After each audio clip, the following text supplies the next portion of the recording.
Thank you. Welcome back, everyone. We're moving on to goal area 4, the educational oversight. And it's not showing us. Do you need to be the presenter?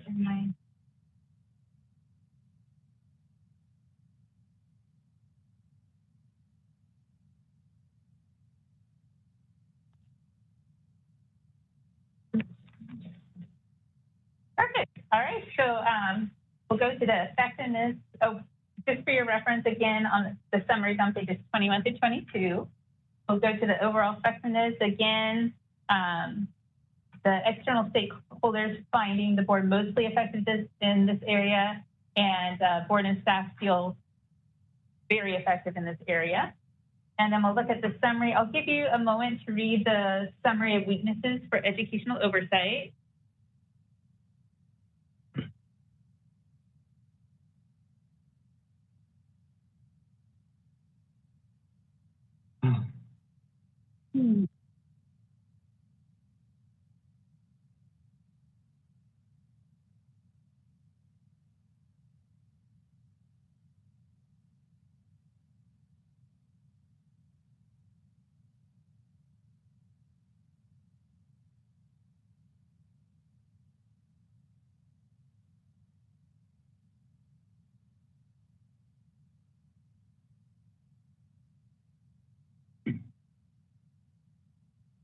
All right, so with that summary in mind, does anyone have an objective that they would like to suggest or an issue that they'd like to suggest?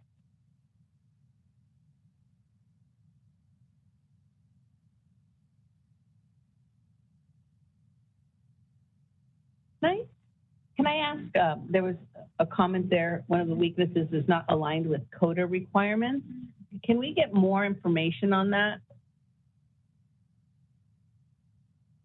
The issues people talked about were that the faculty bio-sketch format doesn't match the CODA bio-sketch format and creates a lot of unnecessary work for educators.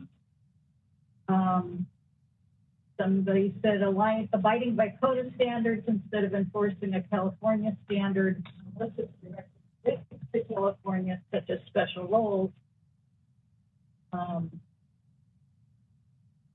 Or does not have jurisdiction over CODA, oversteps by referencing CODA with issues of compliance,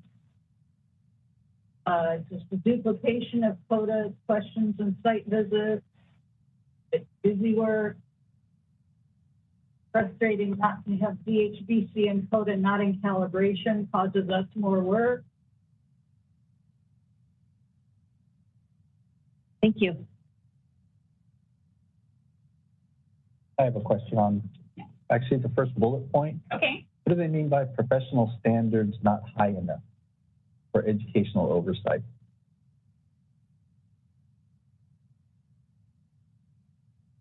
There was some calls for a bachelor's degree minimum standard. There was talk about allowing mannequin exams, doesn't protect the general public.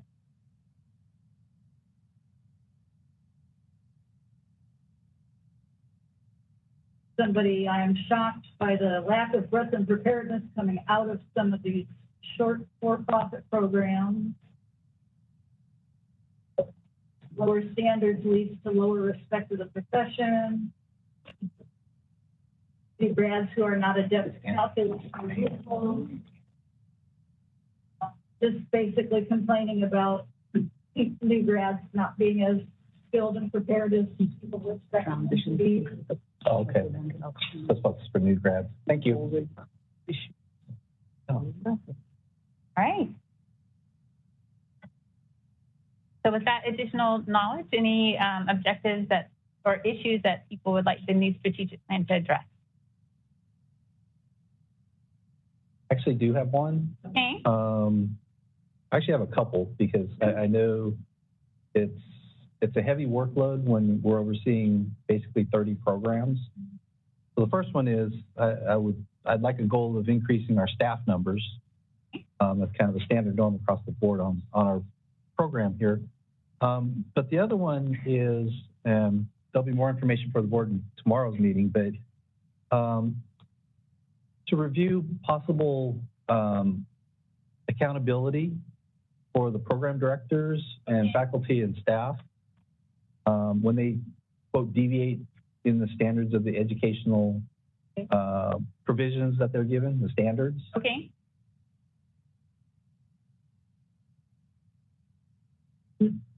I would also like to see us or develop a structure for like penalties and warnings when programs are on probation or have violations. So that way, so that we can also have like a timeline of breaches. So if something happens, how long do they have? And then, to fix it. And then what happens after that? And what happens after that? So there's more of a structure for the programs. Can I speak on that? Yes. I thank you for bringing that up. I noticed that in the material that we got for our meeting tomorrow, there's a few campuses that are either one's getting a fine, one's getting a probation, one's not even up for either, even though there's been several incidents over years for miscompliance. And there's no, how do we determine what those fees are? Is there, I get that there's criteria under CCR 1104.3, but what's the rubric to determine what the fees are and what the probation might be? So it would be nice to at least understand that, so there was some standard, again, standardization in the action. Thank you. Sorry. Oh, no, go ahead. Is there a way to have a standard so that all the school meets the quota requirements? It's already placed there. It's already involved. Yeah. And back to your question, Michael, just to respond to that, my optimal would be to never have to fine these schools and never have to put them on probation. But unfortunately, this is the first time that we were actually implementing these intermediary provisions that we were allotted in 2019. Before, we had a program that had issues, but the only thing that we could do was remove their approval. That's like the biggest sledgehammer you could do, right? Remove the approval from the board. That doesn't take away necessarily the school's ability to teach students. It's just their graduating students can't sit for licensure here in California. So just to let you know that. But optimally, I mean, in my mind, my goal is never to have to punish these schools because, we were under the assumption that they were operating in good faith according to the law. But as you see in the meeting materials for tomorrow, some have not been up to that standard. So a lot of this we're implementing, and we'll give you the rationale tomorrow if you want to ask about that at that point in time. I'd be happy to bring it up again. Yeah, I have a comment. So if they do fines, my concern is paying fine might not be a big deal and they just pay the fine and get back. So how can we really determine that the level of failing, what are they failing on? Teaching the students at what level, and then how does it affect the Californians? Focusing on that aspect, based upon the things that they're not meeting, what is the level? They cannot teach for this class or probation for that time, because I feel fines, they pay the fines and they get back on same thing again. Back to their habits. Yeah, that's my concern. Yeah. My ideal, as far as fines are concerned, just a quick brief thing. I really don't want to fine the schools because obviously they're tight on their budget, and I see your point as well. I just think unless the deviation is egregious, then obviously we can issue a higher fine. But I think the monies can be used better to improve their programs rather than paying us a fine. But we have to still send a message. So we can again tomorrow. But when we have to go back to a campus so many times, there's an expense involved with that that comes out of our budget or the state budget, the board's budget. Why shouldn't we hold the schools accountable for all these repeat business? Sure. We can. We need to build that into the provisions, but and then having some kind of standard, what do the fees look like? When do we assess a fee? I have a question. Is that something that we can possibly incorporate into our disciplinary guideline? Possibly. Sure. That could be part of the how incorporate it into the disciplinary guidelines. There are situations where a licensee has to pay us to recoup the costs that we bear to investigate them. So why shouldn't it be the same for the program? Yes. That's a very good question, and it's something that we can research. It's a great point. All right, so for 3, does that capture the issue, unfair or uneven repercussions for educational programs? Okay, and the why address it is that non-compliant schools may not be up to standard, and then how the board can address it, structure for penalties and warnings for programs, timeline for a year, incorporate into disciplinary guidelines, and then for the desired outcome, standardized actions, define levels. When is that when programs cannot teach a certain subject matter, or for that number 3, the desired outcome? Do we want some schools who are have been disciplined a certain amount to not be able to teach certain subjects, or no? Okay, so they're all supposed to teach according to what's situated within the laws, California laws and code of standards. Okay.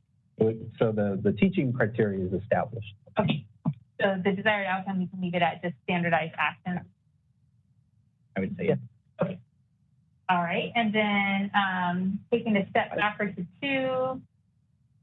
We want to take, the action is to review the accountability of faculty and staff and deviations occur. Would the issue be repeated offenders, or what would the issue be? Or maybe just programs aren't held accountable enough? Or because why the reason to address it says board spends money on repeat site visits. Could that be something like titled cost recovery? Okay, so the issue is cost recovery. Cost recovery from programs for investigation. Okay, cost recovery from programs for investigation. Is that like a subtopic of the accountability overall? It could be, yeah. Okay. Trying to come up with what. Apparently, the accountability isn't very strong at this point, and we're hoping to take action to enforce it, review or increase your penalties. Or I'm not sure. Sorry, I didn't understand what the accountability was issue.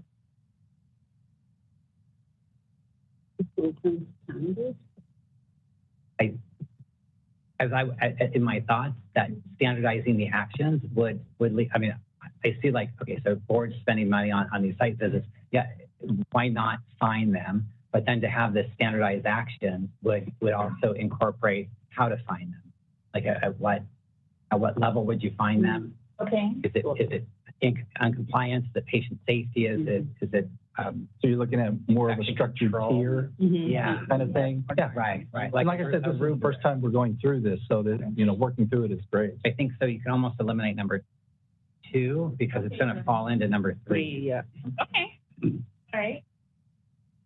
It also provides some motivation for programs to be more cognizant of them meeting those requirements. If they know cost recovery is going to happen, if there is an investigation that goes beyond just a typical site visit, that might be some motivation for programs not to be lackadaisical or just assume, oh, we'll just deal with it when it comes. Well, it will come with a bill too. So there might be some motivation for them to not wait till the last minute and drag it on. I don't know if you want to put that in notes or under the how, but just making sure that programs are aware that there could be cost repercussions. Part of their Is that the what I wanted, like infection control breach this right here. Yes. We just don't have to Yes. do that. Okay. All right. And then if we go back to number 1, heavy workload, why address it? Probably like Improved oversight. improved oversight. Okay. And that would be improved educational oversight. Educational program. Yeah. Okay.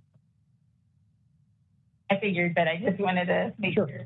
I assume when you talked about increased staff numbers, that you were getting at the workload. Sorry, I can. One of the very first things you'd mentioned was you wanted to increase staff numbers. I assume that was addressing a heavy workload, but if there's another different reason, let me know. No, that's the reason. Okay. Yeah.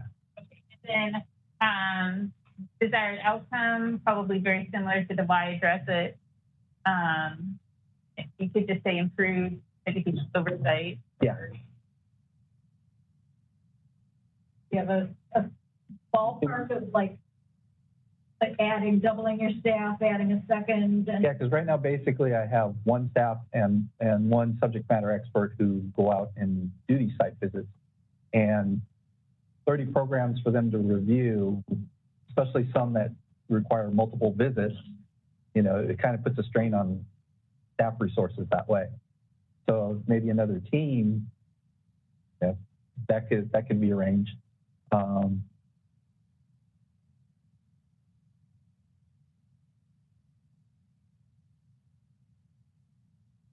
it sounds like not only improved oversight, but increased oversight because you're increasing your distance. Well, I would just like to get to a certain level where because we have to structure our site visits a certain way to accommodate not only schedules, but we also formulate it to where we try to make it so that way the schools don't have to do as much duplication and paperwork. So right now, as long as we figure they're in compliance, we try to schedule our site visits right after CODA goes in. So that way they've prepared all the paperwork for CODA. They get to see everything and identify maybe any deficiencies. And then we schedule as soon as possible right after that. So a lot of the documentation, especially from one of the comments of it being burdensome, yeah, there's some anomalies that California has that CODA doesn't.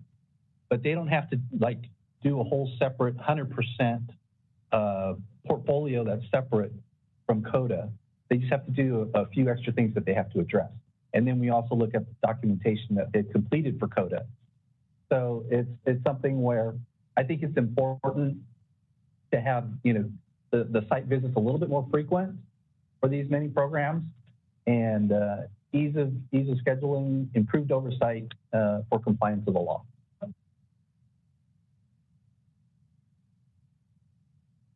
At what interval right now does the program expect to be having a site visit? How many years between site visits is it typically? Usually goes in, every 7 years? Yeah. So a lot of times what we've heard is that CODA will arrange a site visit, and they're warned in advance of when they're coming so they can prepare all the documentation. The school gets everything spit and finished appropriately for the site visit, and then once they leave and the visitation is done, they kind of go back to their old ways. So, it's one of those things where, we would like to inhibit those actions, but there's only so much that we can do with the resources that we have.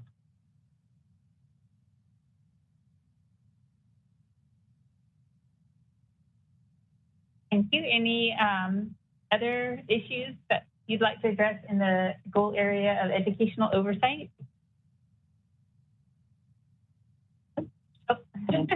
In regarding to continuing education issues, I didn't bring this up earlier because I thought this might be more appropriate. Okay.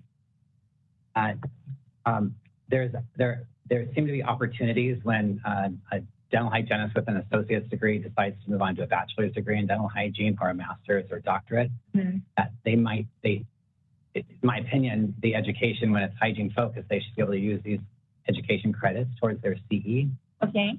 I don't know that that's happening. Okay. And I would like They do to get have credit, right? It's only in the dental hygiene program.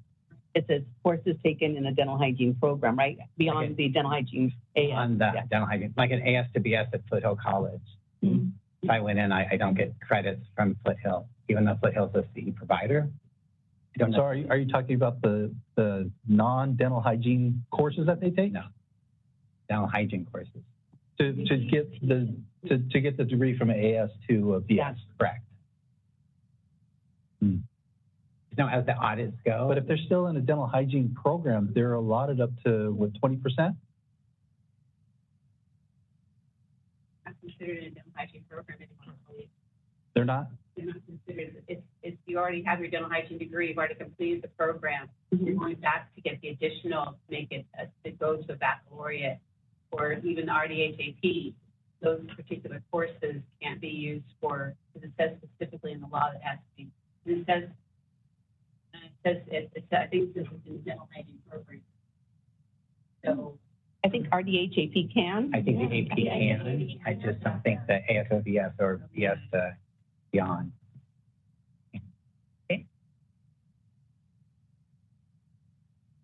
Yeah, it's definitely something to consider. The law. All right. And the why address it? More accessible, more class, more CEs are available. Okay. CEs are available.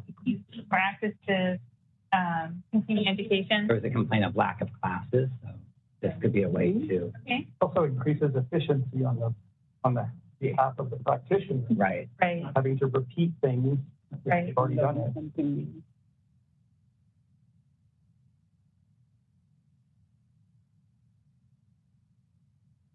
And how would the board address it?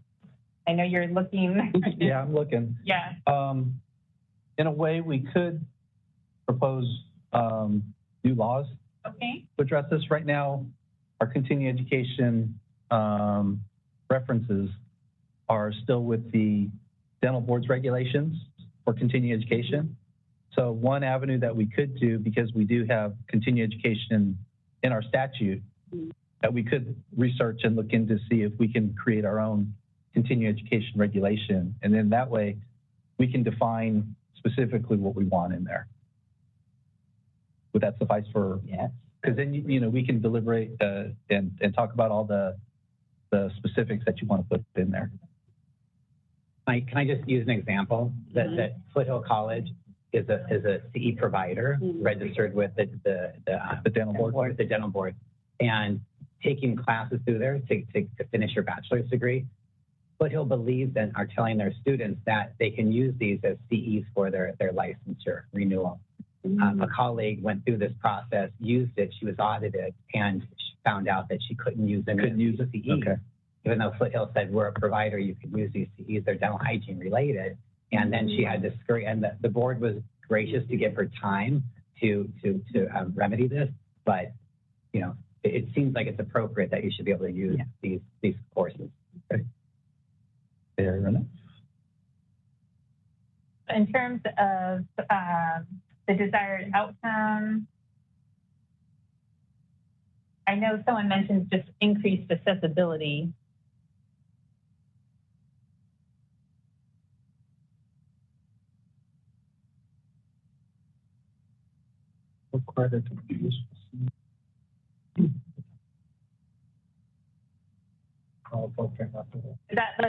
Does number 3 look correct, or do we need to make any edits?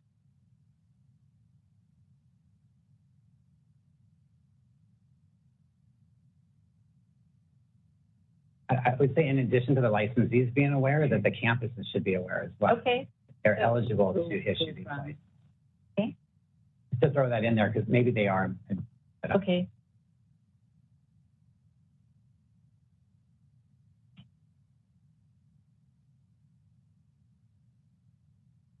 Does that look good now? Okay, I'm seeing nod. Okay.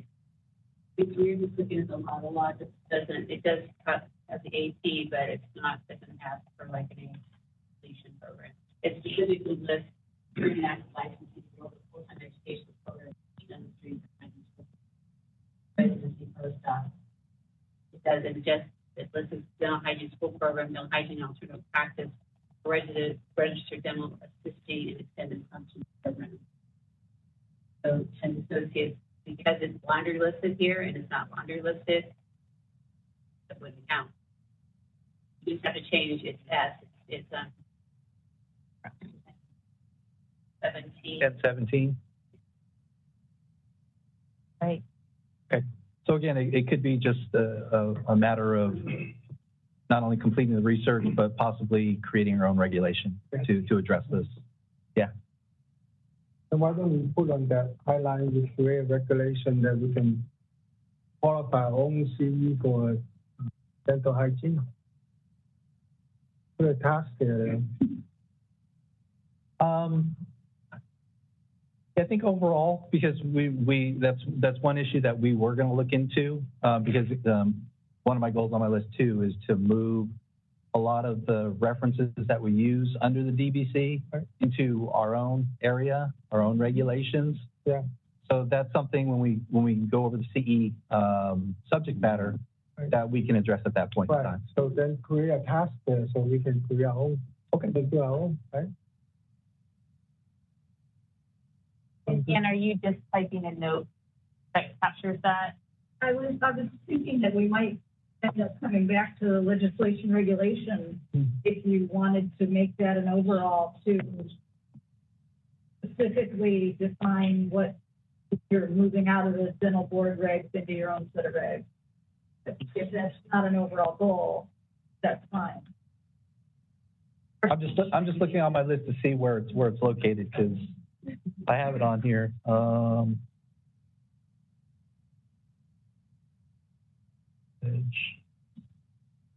Look right here. Yeah, I have it listed under mine under ledge reg. So yeah, if you want to add that on there, that's perfectly fine. I'm checking with the group, of course. Of course. Is that okay with everybody to also put it in the legislation and regulation aspect? Okay. The issue is going to be regs, there BBC,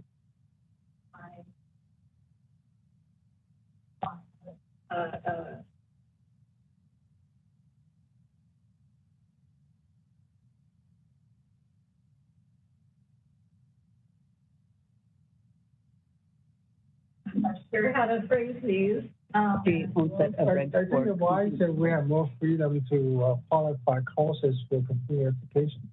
Okay, more freedom to qualify courses for CE. Yeah. When you talked about being under the dental board regulations, is it only CE or are there other things? There's other things. Yeah. So what I have listed on mine is to transition regulations that pertain to dental hygienists currently under the purview under the dental board into the DHBC regulations. That could be the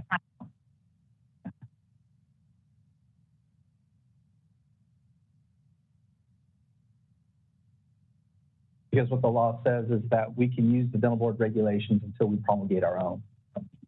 So yeah, it was nice when we transitioned from them to have that purview, to have that section in there. And then why address it is to transfer authority of the regulation to the appropriate board. Okay.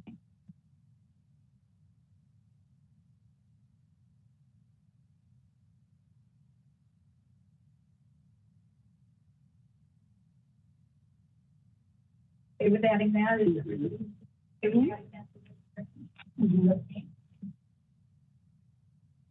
is that a desired outcome okay? Just to have your own set of regulations, or did you want to add anything there? Yeah, I think All right. that works. Great. I think everybody okay with that? So for education, does that nullify number 3 then? yeah, do you still want to keep number 3, or do you think that adding that 4th objective under ledge reg is enough? I think we should keep it just because. I think number 3 is very specific. Okay. The one that we just did, number 4, I think it's more general. Okay. Okay. Great. Any other objectives or issues? Oh, go ahead. One issue that I would like to see is for our programs to be able to offer credit for prior learning.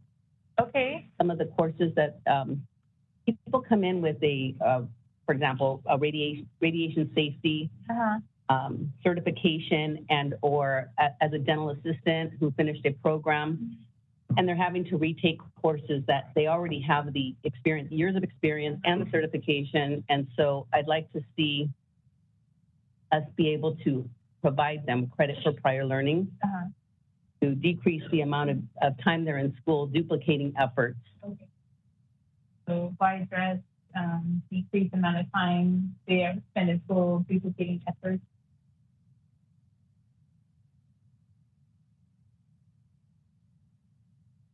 Increase time to completion. Yeah. Minimize duplication. Mm-hmm. And then how would the board go about that? Well, that's a good question. Yeah.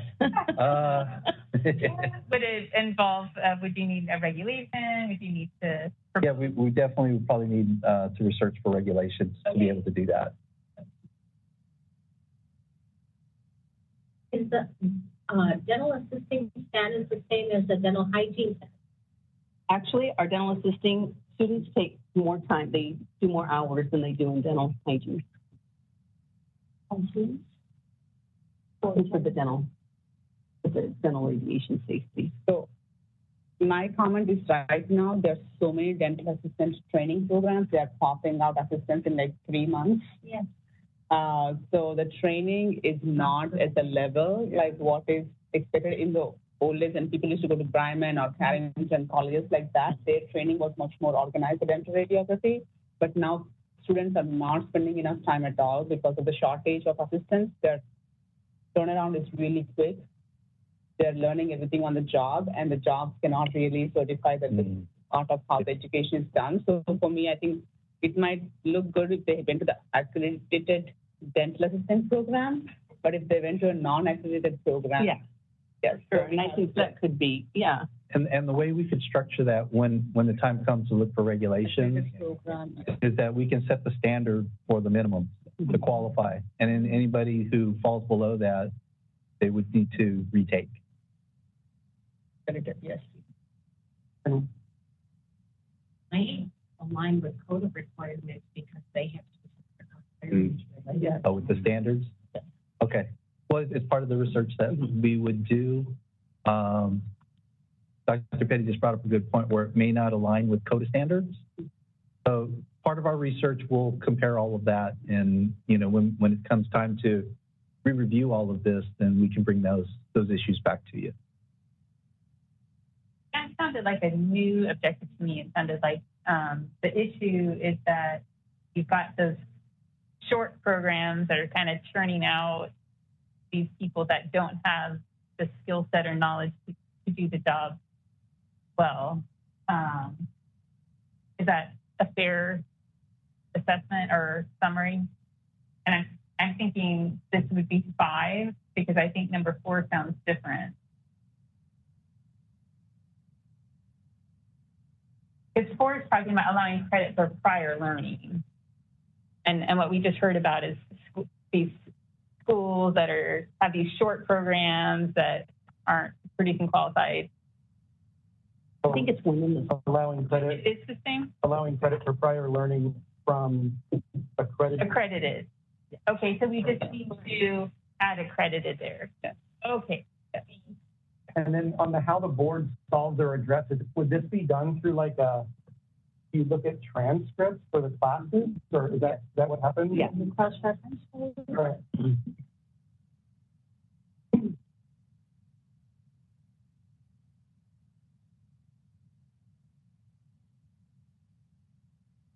And then for the desired outcome, we have some information there. Does that sound good, or do you want to change that or add to it?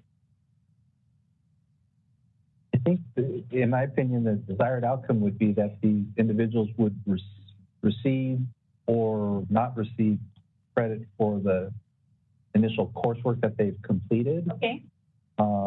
That part about alignment with CODA could be a footnote, because it's part of the research that we would do, rather than have it as part of a desired outcome. Okay. And is copying it and putting it in. Sure. Does that sound about right, Nathan? Sorry, I was doing something else. Oh, no worries. Does that sound about right? The CODA research that we would do should just be a footnote. Yes. Because that's just part of the process that we would work through. Right. Okay. Okay, great. All right, we have 4 objectives. Are there any other issues you would like to tackle in the area of educational oversight? I'd like to discuss the topic of distance education. Okay, just like virtual learning or online? Yeah, or even extramural programs or clinical care. You took mine. Okay. And why address it? Well, I mean, it would increase so much. Well, access to care for more rural settings. Okay. It would allow for dental hygiene students that live in these rural settings to stay after graduation in these rural settings, or there's more of an opportunity for them to stay since they don't. Okay.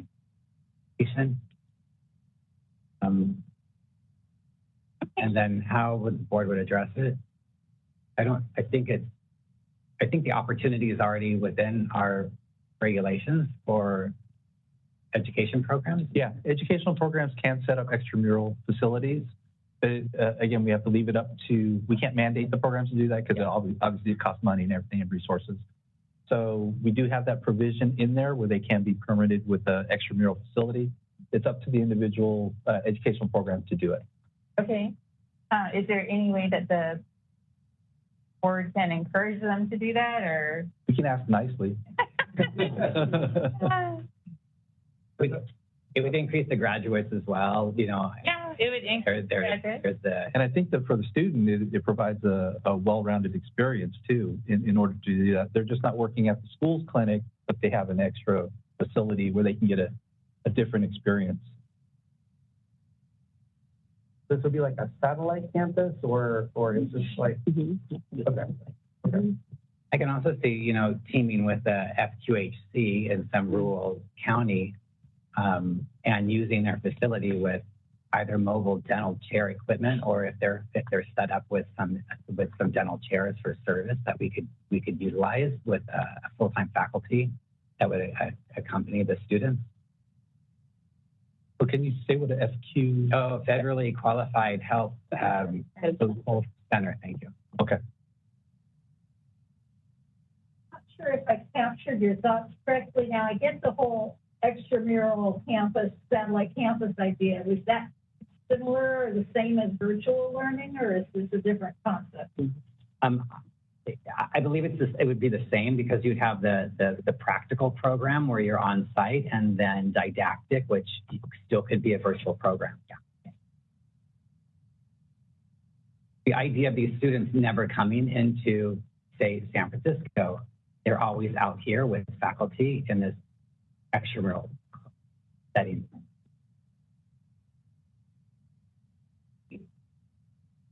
Will board need to also, the dental hygiene board needs to also go and visit this site if needed as part of, Yeah.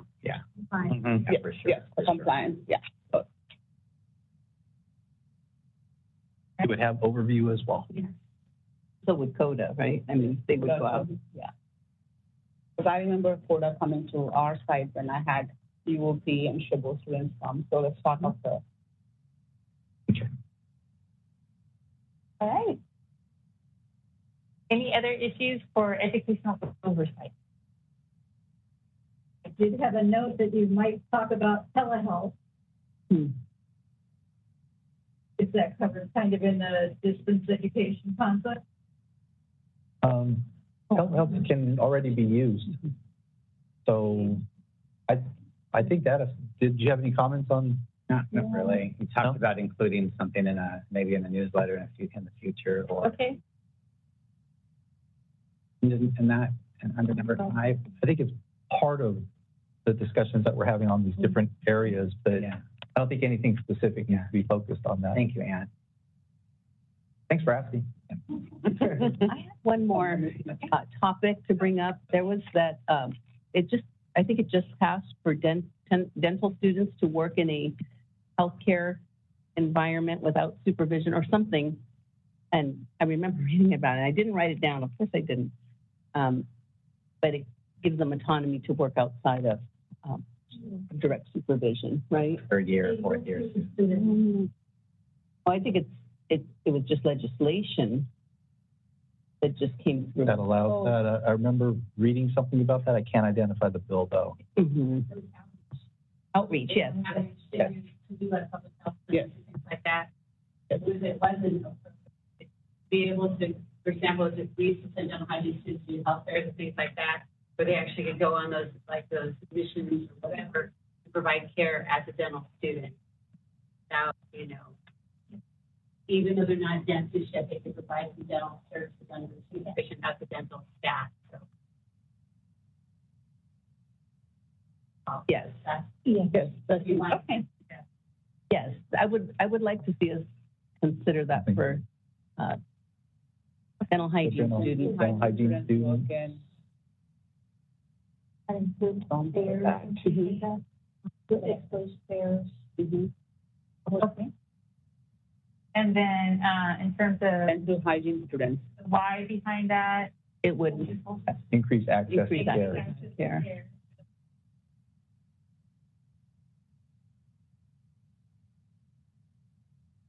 and then in terms of how the board can make this happen or help it along. Public health events. That's the part I'm not sure of, how we can, do we ask nicely? Is that about it? Or because it's going to be the educational programs, faculty and staff that are going to go out with the students. So we can't, nobody wants us to mandate that, but at the same time, school would be absorbing the costs for providing those services, which are great services, don't get me wrong. But How do you, If the school needs, the students need those community service hours as well, would that be something that would count towards that? is that a requirement for community service? Under that Dakota. Oh, it's in Dakota. Okay. Oh, okay. Such points on those requirements are things that have to be set specifically by the school of what the public health work they will have to do. It's already on part of their accreditation or part of their school and curriculum. I guess they can incorporate it into that. But I believe that legislations are passing that the student base can go work at fairs and provide services without having to be licensed yet. That is right now, I guess, on the work as part of work. And then there, they have, I think we would have to be specifically say, yes, public health curriculum can be incorporated into their curriculum. I'm not sure how that will be incorporated in there, but it's already there. Just the schools have a specific what they do. yeah, how do you get the students who are enrolled in the program to demand that service from their educational program?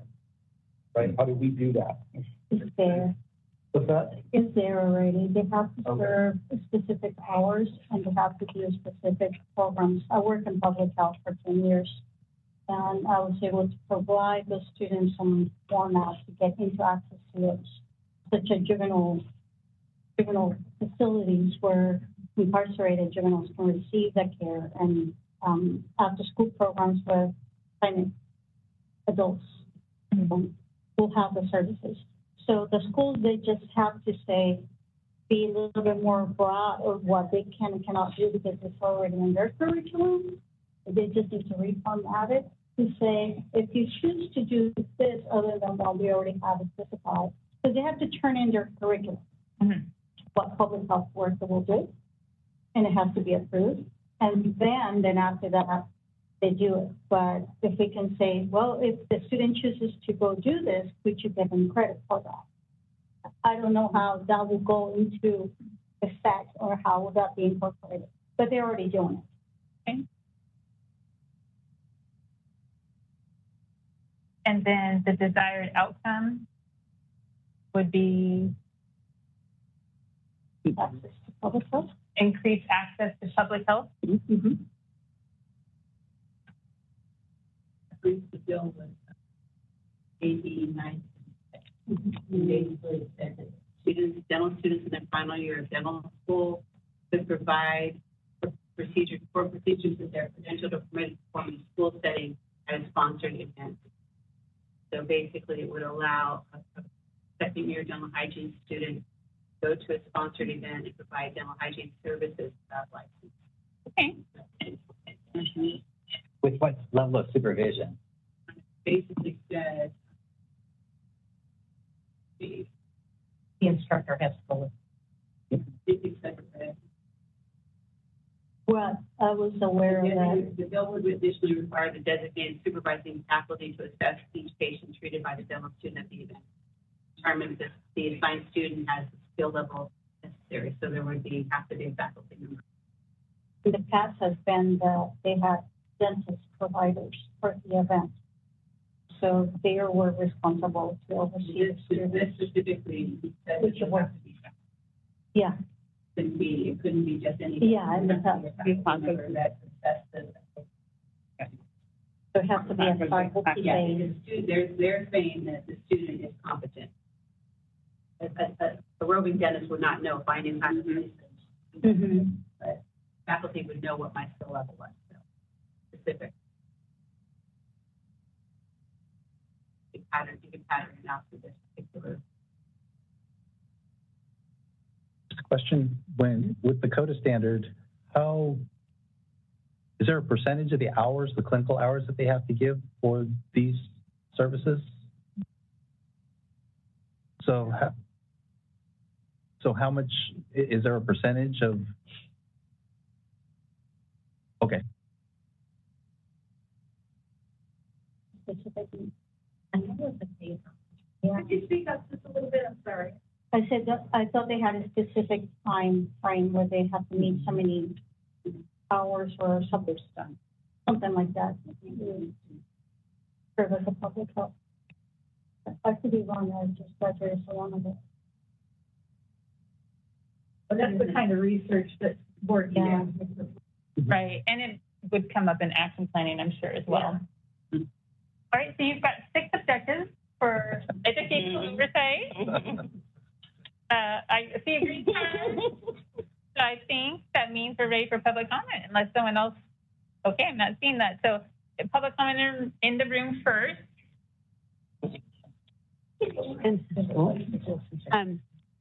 I don't know if the board wants to consider this or not, but I know in the dental board sunset review, they're proposing that mental health courses be allowed for CE credit as part of category 2. Right now, it's just physical health. It lists you could take courses for physical health, says nothing about mental health. And so basically they're asking the dental board to consider putting in mental health as well as physical health because of the issues of depression, suicide rates with dentistry, all those kinds of things. So I don't know if this board wants to have a goal of also working with the dental board to allowing, accepting for category 2 also mental health as well as physical health. Throwing it out there.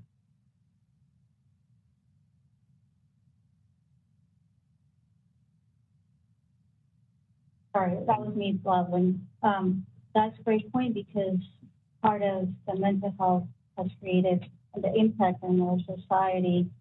That's what they increased to the TMJ and TMD, therefore requiring the Botox transitioning to that helps with working as a unity and not just seeing something but treating something as well.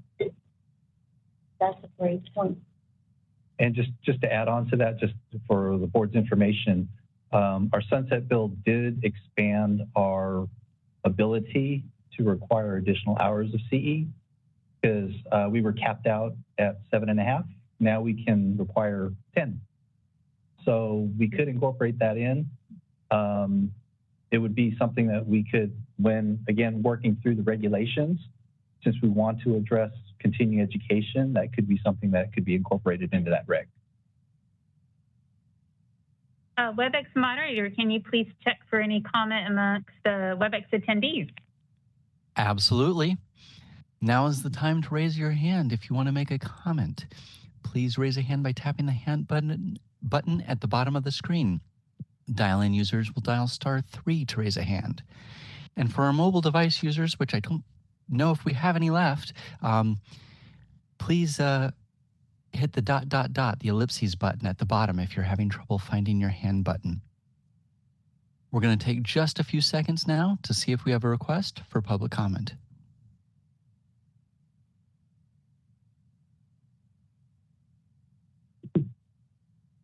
Seeing no request for public comment, do you wish to continue? Yes, thank you, moderator. And just know that Anne made a note about the mental health aspect, adding that to the CE regulations. We need to go back to number 3 to ask if there were any comments because we changed that legislation. I'm just trying to make sure that we're following the right steps. Well, Anne put notes under the objective about, put the note about the mental health care under what objective? Number 3. Yeah. Under 3, okay. Yeah, she just made a note of that, but if you wanted to change the actual, any of that there. No, but that we went back to number 2 or the regs and we added something to that, right? Didn't we? Yes, we did. We added another. And so I just wasn't sure protocol wise if we needed to go back and. Okay.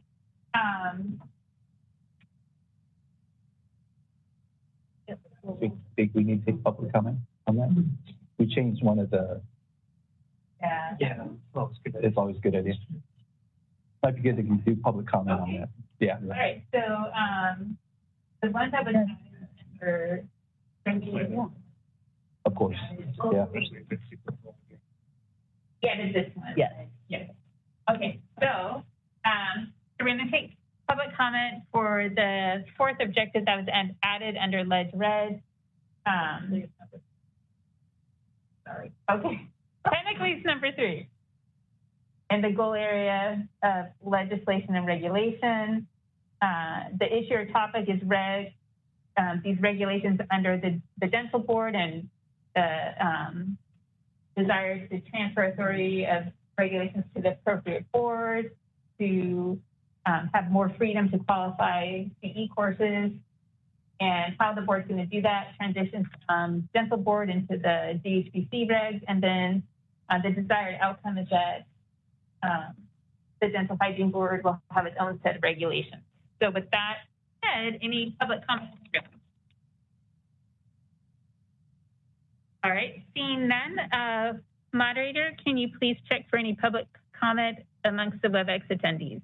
All right, we are now taking comment on WebEx for the transition of DBC regs to DHBC. If you'd like to make a comment, raise that hand by tapping the hand button at the bottom of the screen. Dial-in users dial *3. And mobile device users hit the ellipses button, that ... if you're having trouble finding your hand button.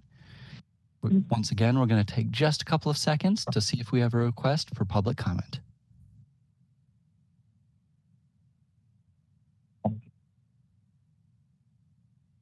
Seeing none, I think we're safe to continue. Thank you, WebEx moderator. All right, so we'll move on. Oh, go ahead. One more question on that one. Okay. Just on how the board can solve and address under that. I'm not sure if it's a transition from dental board's regs into our regs. It's more of us promulgating our own regulations that parallel the current dental board regulations. Because they're still going to have their authority on that section. Okay. And we just want to take that information and put it into our own regulation. Okay. Why don't you just say establish our own regulation? Right.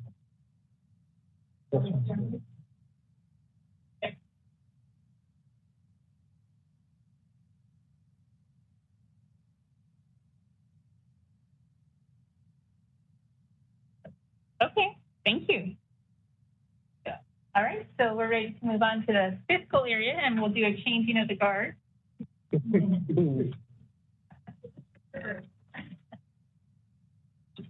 Okay, so administration, this is basically how the board gets business done. You know, leadership, management, governance. The pages 25 and 26 in your environmental scan have these main points. Here's our effectiveness. Again, quite good from staff and board members. Overall, generally very good in from the external stakeholders as well. So these are a few of the issues that came up in the surveys and interviews. If you would like to take a moment.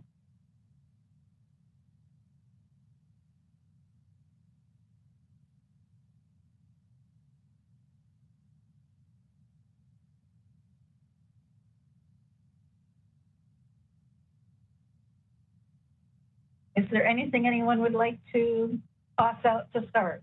Yes. Elaborate on out of touch with profession, like it says with profession licensee challenges. Board and staff are out of touch, so. Right, I think there was largely a sentiment from some external stakeholders that they would perhaps bring up issues that the board not being in the profession or knowing the hurdles that professionals need to go through did not seem as aware or responsive. I'm not sure if this would include like possibility of state of the industry presentations at board meetings or for staff, things like that.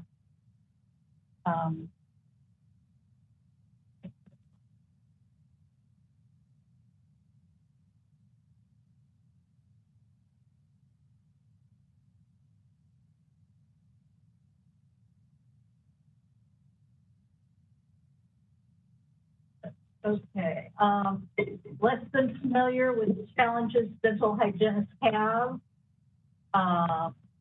People with practical experience in the dental field should be in administration positions, which I don't particularly understand, but familiarize themselves with educational requirements, industry dynamics, and personal motivations to better inform the why of their administrative work. Feeling of a wall separating a hygienist from the board, no help, no caring, lots of emails, references to the website, busy work. Might be a tone issue as far as interactions of licensees with staff. So that was just something that was mentioned. It doesn't make it true, but it was mentioned. Just to comment on that last one, as far as contacting staff, we just implemented a new system through Teams where our specific phone tree is still being in the process of being set up.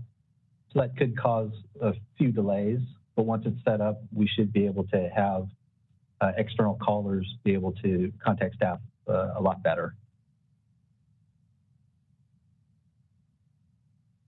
And was that access to staff the issue? Okay.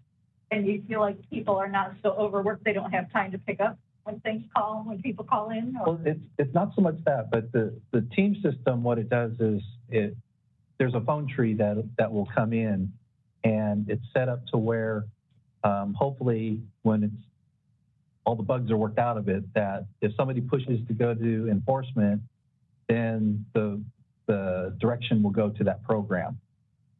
Right now, a lot of the emails and messages that I get, I think it's a really good program, but the Teams program actually puts it in a message and sends it to me in email. So it works out really good where external individuals are able to contact staff in one way or the other. And my staff's really good about getting back to licensees or anybody who calls in externally within 48 hours. So that's a very important goal that we like to maintain. It sounds like there is the possibility that callers expect a human to pick up the phone when they call. Is that something that's just not realistic within the work that your staff has to perform? Not at the current time. We're allowing the technology to do the work for us. And if that's leaving a message or the message that they leave is transferred into an email, to a specific individual. And keep in mind that many of the repeat callers that we received that I personally answered, initially the first 3 calls went to the wrong board. So it's something where they need to consider that as well. So I get the messages all the time. You know, I've been trying to contact staff. This is my 6th call. Nobody calls me back. And when I finally do call them back and ask them about it, oh, I didn't have the right number, or I called the other board, and I'm not going to name any names, but I called the other board, and nobody called me back. And so external issues like that, the board staff only has so much control. So being a consumer, right? Like, how can we hear the consumer's voice and try to be accessible? So is it like a communication aspect? Like, currently, like it doesn't have to be a strategic goal, but could be in our newsletter that the communication is different now. Everything goes through email. So people, like, we are training the consumers or like our licensees how the changes are. That way they are much more open, like how we train our patients for the changes in the clinic. So. Yeah. Matter of communication, right? Mm-hmm. I just want to clarify the system.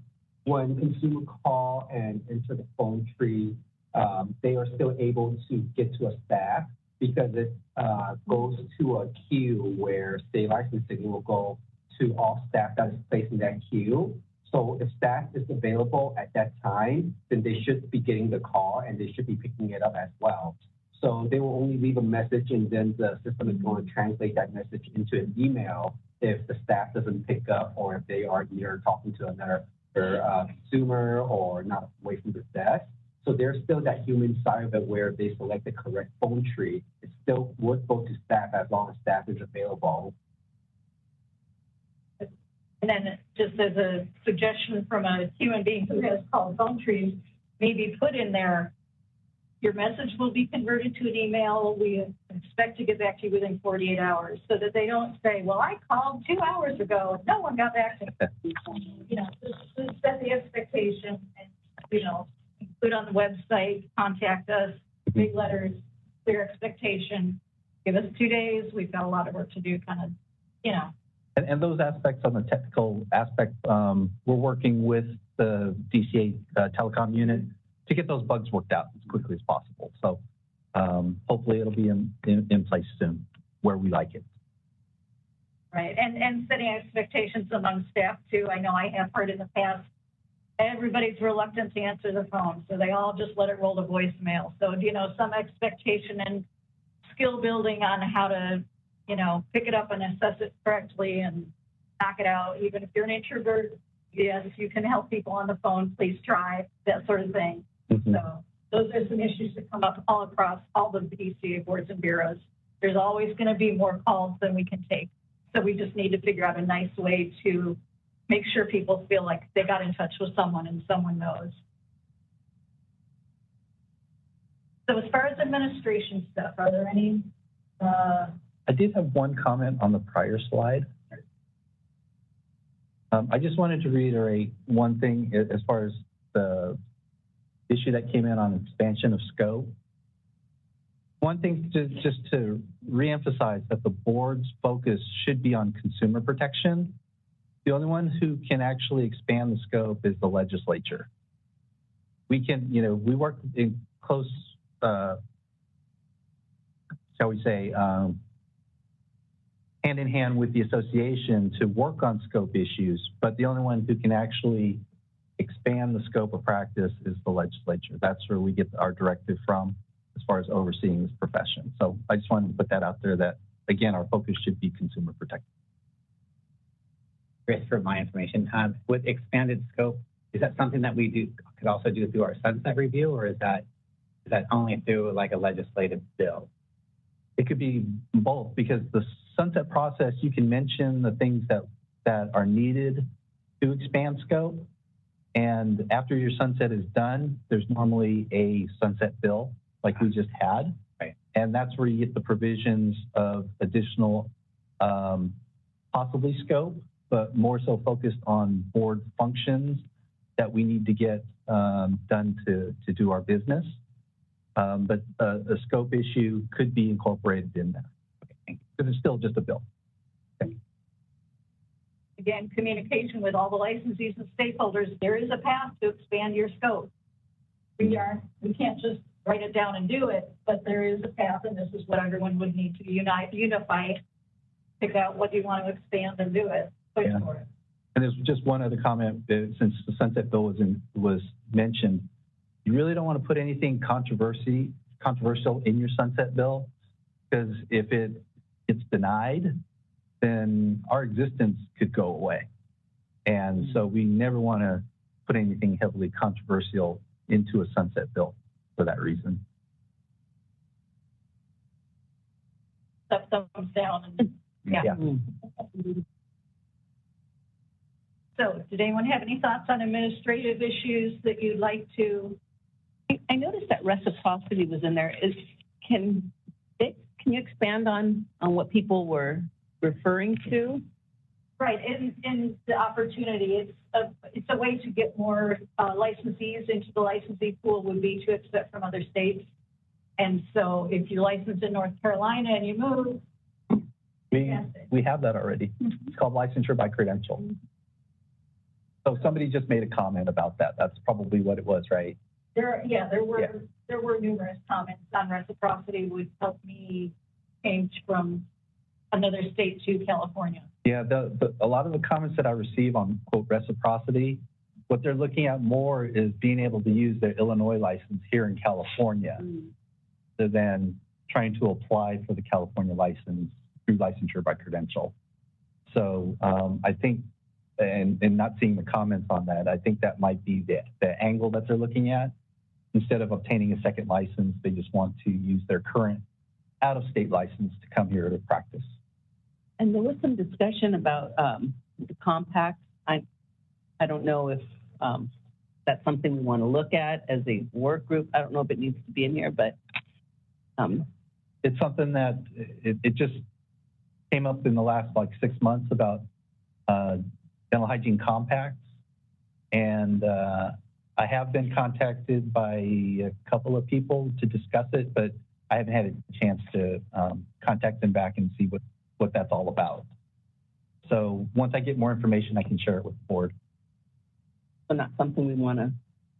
At this point in time, I wouldn't. Yeah.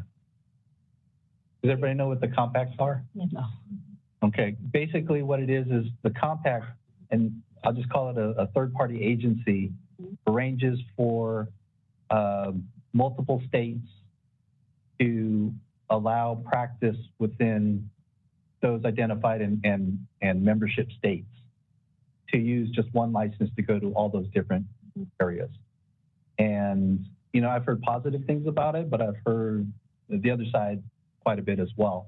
And not only this profession, but other professions too. And, it's something that that I'll be looking into, but, I don't want to comment too much about it because I just need to do more research. And on that note, this was expressed by people as an opportunity to be aware of in the next few years coming up. If you wanted to put something in your licensing area, goal area, explore the concept of reciprocity and compacts, you could do that. And then that sort of leaves you the option of we explored it and it seems like it's really not going to work for us, or we have very specific standards we need to keep to. We're not, we don't have any other states that would be analogous to compact with. It's up to you as a board. If you want to put something big and long range and conceptual like that in with licensing, you could. If you want to just have it on the back burner in your mind, that's fine too. Getting a lot of nods for back burner. I'm for it. I think just looking into it. Quite a few states are into the compact now. It's something to see, just to investigate, evaluate. Yeah. Put together another task force to explore. Mm-hmm. Yeah. So I'll let you all decide. It's your board if you want. Did Tony, you just say that you were going to look into that? Yeah, I can definitely look into it. I mean, it report back to us. It just, came up very recently. So it's something where, it's an interesting concept, but in dealing with and becoming more familiar with education in dental hygiene across the nation, Yeah. I'm not sure if it's the path that we want to pursue. To put it blunt. My concern would be the educational aspect as well. But when we think about the mannequin exam and how there's 43 states now accepting it or so, students would only have to come here and take our law and ethics exam to get licensed, right? Mm-hmm. And so, that's another form of, I would say. They will also have to take the additional course for SLN. Yeah. Oh, right. Yeah. Yeah. And then again, and this is just because I honestly have no real in-depth knowledge on it. My understanding was that the compact allows somebody to use their out-of-state license to come here. They don't have to even obtain the California license, is my understanding. I think they're cross-reference the education to make sure that it meets the same requirements of California and Washington education. And if they do, I think they have to take certain courses and then they put them into the compact. Is what my understanding. I could be wrong, but that's what I've been reading about it. Okay. Yeah, and you know more information than I, because I haven't even started to look into these. And some states are really liking it. Everything takes time and years to actually know the outcome of things. Could be adverse or inadverse. Heck. California could start their own compact, set some standards, and then see who wants to buy in. So there's that. So it's up to you all if you want to have something ambitious in your strategic plan, or if you want to have something that you're going to be talking about, but it doesn't need documentation. I personally think we can hold ourselves accountable for having the conversation. So I don't feel like we need to agendize it in some plan. I think it's going to happen. Like, this conversation is going to happen amongst us, whether or not there's a line item for it. But that's just my opinion.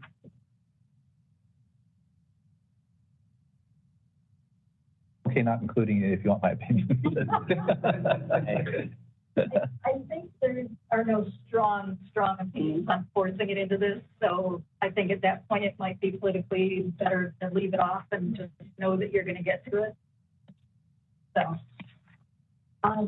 those are some of the aspects of this weaknesses and opportunities and threats that we've seen commented on. So does anybody have anything in administration that they'd like to suggest for an objection? And just a question for you. What fits totally in this category of administration? Because I heard fiscal aspects as one point, but what would you entail as far as admin? Because that's a broad word. It is. And thank you, Tricia. To go back to the effective governance, leadership, succession management, cross-training decisions, those sorts of things, hiring processes, all the, it's all part of getting the job done, getting the behind-the-scenes running of the board's business, okay. Onboarding the last two board members, any of that is considered. How can we go about increasing the workforce of the staff? Because it seems like there's a lot of work and not enough. That's already added. Sorry. No, go ahead. That's already added under another bucket, I think. So maybe that's transferable here, because that's also adding one SM service man, the area expert, and also the staff. So it was already discussed earlier.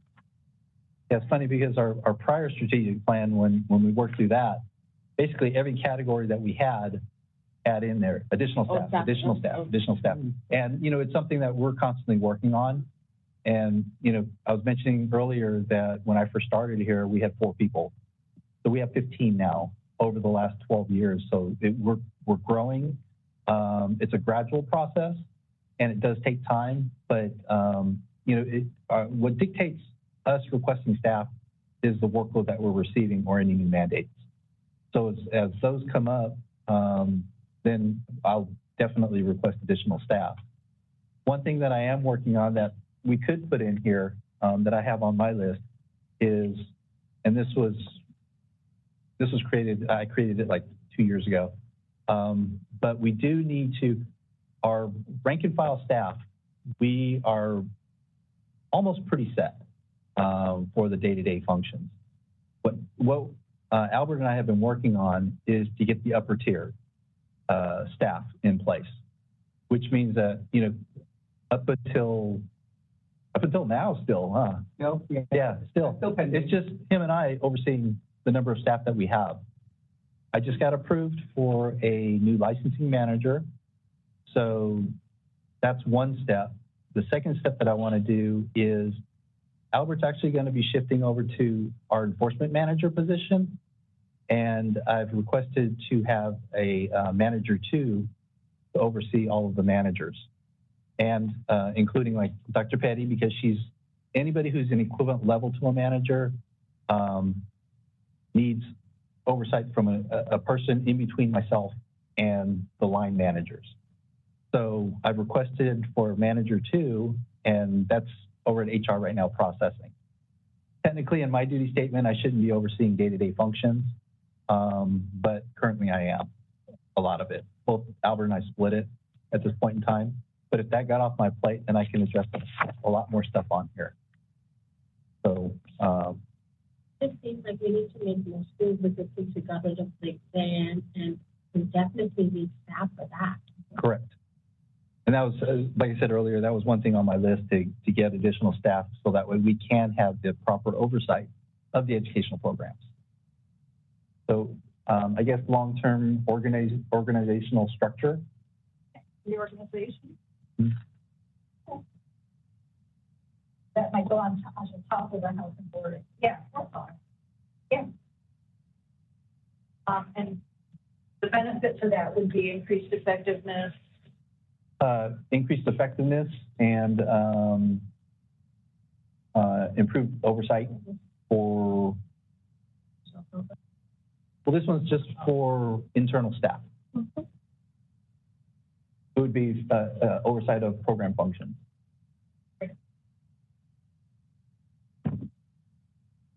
Flower it up, you can talk about, you know, succession planning, knowledge transfer. I assume at some point you're going to want to retire. I love it here.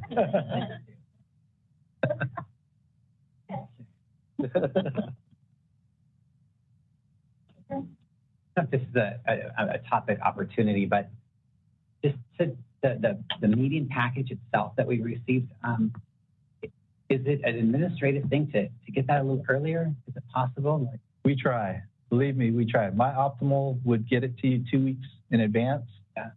And a lot of times, you know, because I've experienced it in the past where I piecemealed, I'll just call it that, a board packet to the members, and it actually confuses the members because then they'll say, 3 of them will say, I received it. 3 of them say, I haven't received that. And then you're going back and forth with different parts and pieces. We try to put the packet together as soon as possible and to get the latest information to you. Sometimes reports come in at the past the 11th hour. That's why we have for this meeting a couple of addendums. I'm including part of my budget report. But we as staff definitely try to get it to you as early as we can. Just a reminder and a request is that the more time, the merrier. Of course. This one, unfortunately, was a larger packet than normal. But when you actually read through the packet, a lot of it is supporting documentation and not the meat. I guess that makes me wonder if the supporting documentation is already available, then why doesn't the package come out earlier? But I guess there's still information that you're adding on to the. Well, as an example, one of my reports that I normally put into the meeting packet, I didn't get it till Tuesday. Yeah. So, you know, those kinds of things. And now I have to create an addendum, which is no problem, but I would prefer to have it all inclusive in one. But we will definitely work to improve that aspect to get it out to you earlier. Yeah. Is there a way to separate the supporting documents from the ones that we need to read? Because it seems like we're reading and it's like a summary, and then you go to the supporting, it's like makes it longer to get to the next. It just seems like a redundancy of having the supporting documents following what was summarized earlier.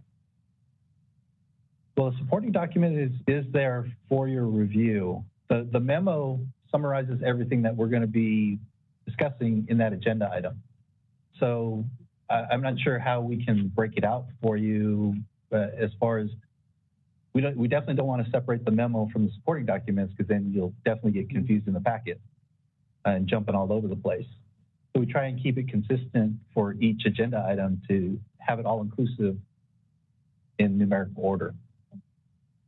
Something that might fit into a strategic plan would be refine the board meeting logistic process. And then once you get to the action plan, you can say, okay, let's look at other boards. What are they doing? Oh, can we use Dropbox instead of emailing? Oh, should we do this or that? Oh, did we not give them enough notice? Because, you know, all sorts of boards have logistical issues and everybody seems to do it a little bit differently. So it might be something that would be sort of a process enhancement refinement goal. Every meeting's different. Right. So, yeah. I think one stopgap measure that would be useful is when we have a document that's like 600 pages, when we transition from one memo to the other, to have a solid black page. Because as you're scanning through the sidebar of all the pages, that's where it gets a little bit. Oh, it's just kind of like a long run on? It kind of runs together? Scanning, Okay. you can go, oh, there's that page of like solid color, and we know that that's the next section. So you're just asking for a separator in there? Yeah. Oh, yeah, we can do that. That's no problem. Yeah. Exactly. There are all sorts of great ideas from other boards and bureaus and refinements just to make life easier for all of you, because it's not making Tony's life easier if nobody read anything because it was just this huge mountain. Right. So, you know, yeah, there's all sorts of things we could look at, and it might be appropriate to state it in a real vague way so that you have the room to wiggle. And there are a lot of bills too. So I know there are some general bills, some dental specific bills. So I know we want to be able to read all the bills, but how to prioritize in a way that our professional experience is also supportive of the labeling maybe each portion of the packet in a more clear way to hop to this, hop to that, all sorts of ideas. So. And I like the idea of a different Dropbox or something, because getting a lot of emails, I lose some and then. The number of emails. Yeah. Get it.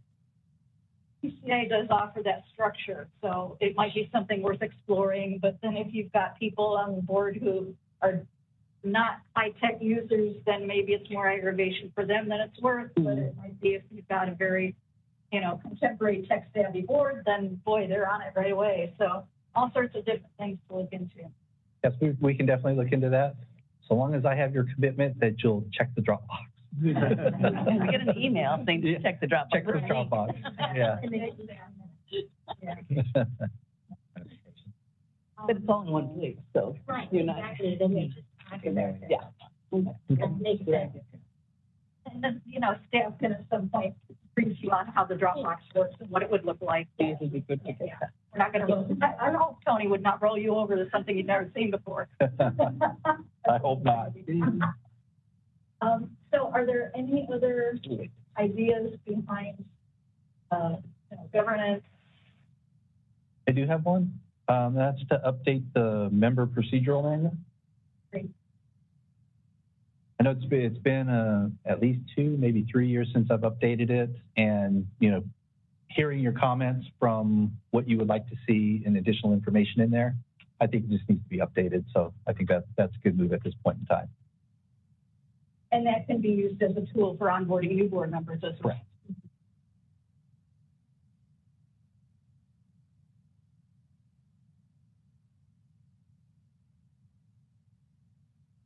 And just out of curiosity, is the return to work for staff going to affect any of the board operations? We're already above and beyond what DCA has implemented. Okay. The administration has state workers return on a hybrid schedule at least 2 days a week. our staff already comes in 3. So we're beyond that. Unless you're on probation, then you're there 5 days a week. But So just write to review or distribute. Yeah, whatever. problems. And the benefit would be, Current information provided to board members. Right.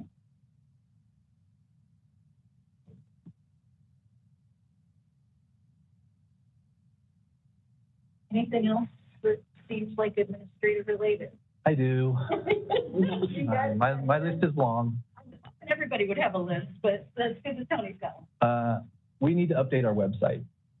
We need to update it so that way it's more user friendly.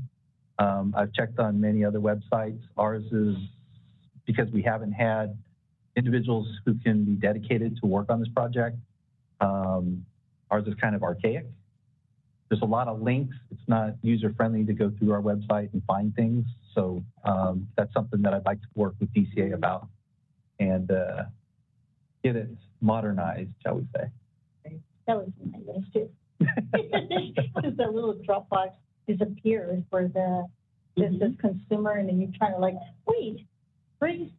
Oh, dropped. Right. Too much nesting could be not a good thing, right? Okay. Great.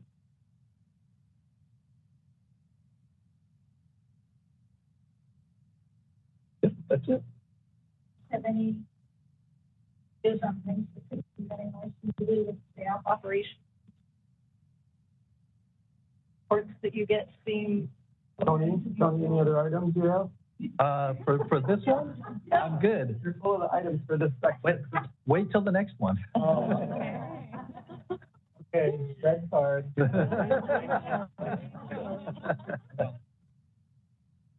We go out for public comment. Yes. All right. Any public comment in the room for administrative areas? Do not see any. WebEx moderators, shall we open to WebEx? We are open for public comment via WebEx. If you'd like to make a comment, please raise a hand by tapping that hand button at the bottom of your screen. Dial-in users dial *3 to raise a hand. And mobile device users, if you're having trouble finding that hand button, tap the ellipses button, the ... to find the appropriate page with a hand. And it looks like we have a request for comment from Darla Dale. Hold on just a moment. I'm going to send you a request to unmute your microphone. You'll be given 2 minutes to speak, and I'll give you a 15-second warning before your time expires.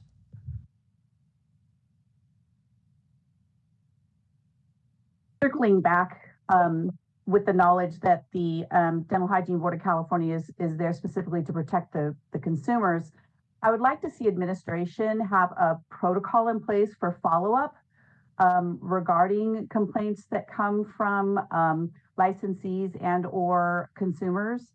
I've myself directed licensees to DHBC and also consumers to DHBC to complain about things that they feel are harmful to the public, and they've gotten no feedback. So I would like to see a protocol put in place for feedback, or just a form letter or something that goes out saying, yes, we received your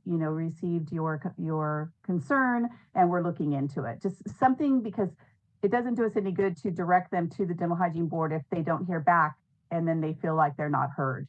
So I'd like to see something put in place by administration for that to happen. Thank you.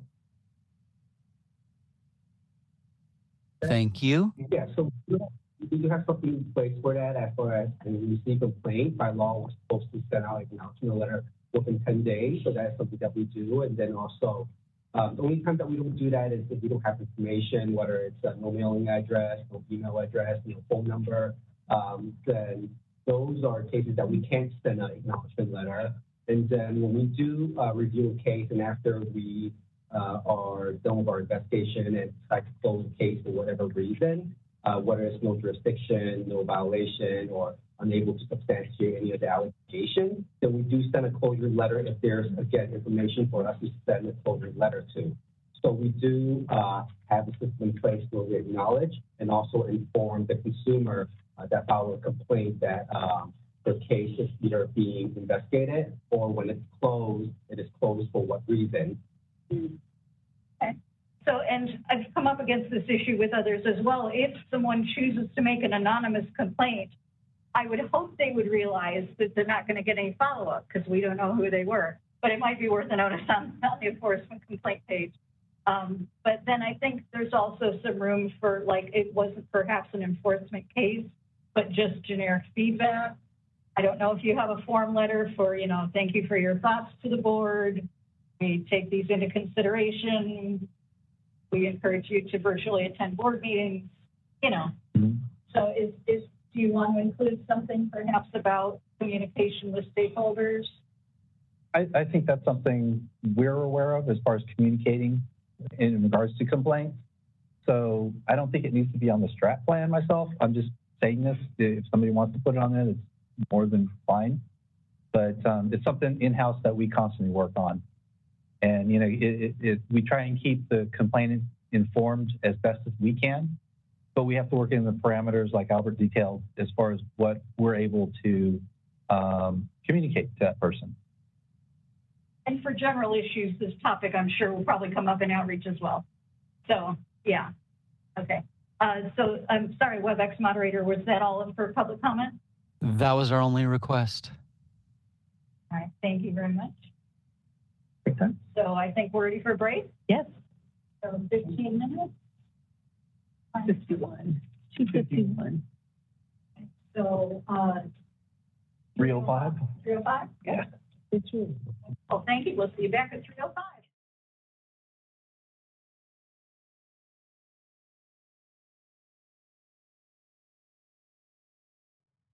Okay, it's 3:05. So if people want to migrate back to their chairs, we're on the last full area. Very exciting.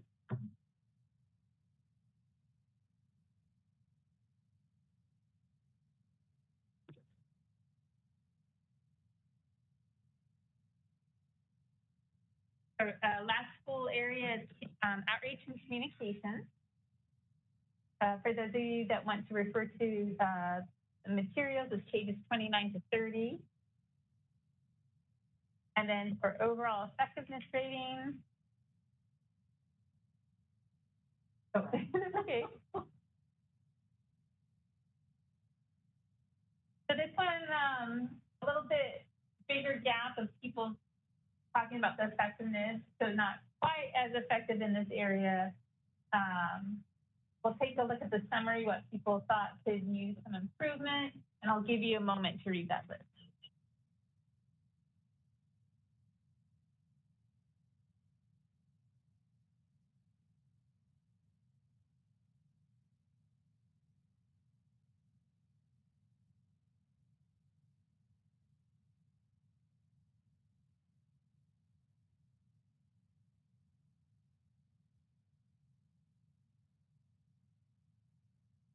All right. So with this list in mind, are there any issues you would like the new strategic plan to address? Can you elaborate on the lack of clarity? Okay. So in case you're wondering what Anne is doing, she has what we call them the raw comments, the actual comments. She's got a whole spreadsheet of them, and that's what she's accessing when she gives further clarification.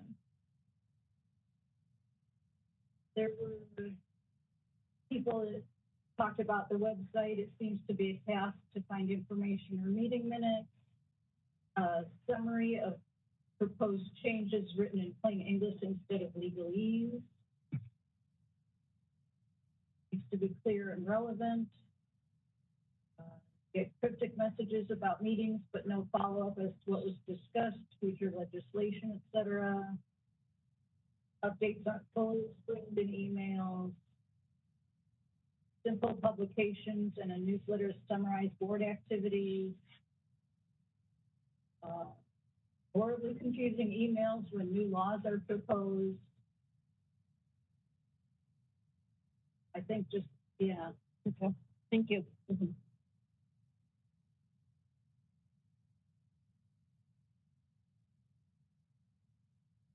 Can I comment on the comments? Of course. Okay.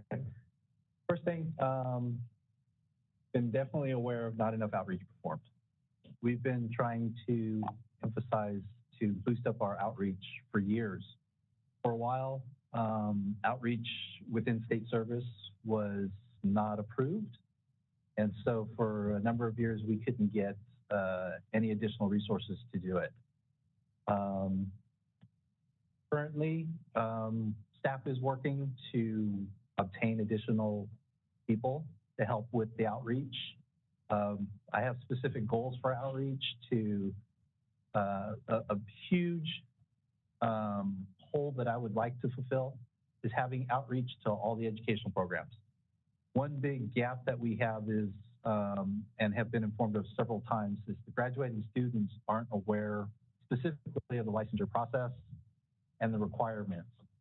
So that's one aspect where we do probably 4 to 6 outreach sessions currently to mostly HAP programs, but there's been a couple of RDH programs that have requested that we provide like a little in-service. And so what I would like to do is eventually get additional staff directly focused on that aspect. In addition, like the newsletter, social media, and any other aspect where we need some external communication between stakeholders and the board. I think there's enough there for definitely a full-time position, because when you're trying to schedule each sessions with 40 or 30 programs, I think that's going to take quite a bit of time for each graduating class.